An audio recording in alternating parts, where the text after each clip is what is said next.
Selasa pagi, mutasi dan promosi jabatan kepolisian di Provinsi Bali, sejumlah nama baru mengisi posisi, yakni Kabid Humas Polda Bali dan Kapolresta Denpasar. Kami datang di Bali. Setelah menjabat sebagai Kapolresta Denpasar selama setahun, Kombes Pol Anagung Made Sudana kini menduduki posisi baru sebagai Kabid Humas Polda Bali. Sudana menggantikan Kombes Pol Heri Wianto yang mendapat promosi jabatan sebagai Direktur Reserse Kriminal Umum Polda Sulawesi Barat.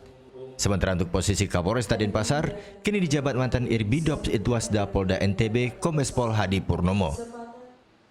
Kapolda Bali, Inspektur Jenderal Sugeng Priyanto menjelaskan mutasi jabatan di lingkungan Polri adalah hal yang biasa.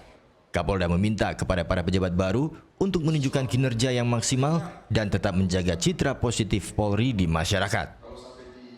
Untuk membangun opini yang positif terhadap publik, sehingga kepercayaan masyarakat kepada Polri senantiasa terjaga. Karena ini merupakan hal yang penting, trust terhadap institusi seperti kepolisian ini. Setelah resmi menjabat sebagai Kabid Humas, Kombes Pol Anagung Made Sudana akan segera melakukan konsolidasi internal untuk membahas program kerja ke depan. Kalau saya menjadi corong untuk Polda Bali ini, biar membawa Polda Balinya ke depan yang lebih bagus, lebih profesional, tentunya kita harapkan hubungan timbal balik rekan-rekan media. Artinya tidak terputus dari segi omongan saja, tentunya komunikasi yang terus kita berkesinambungan.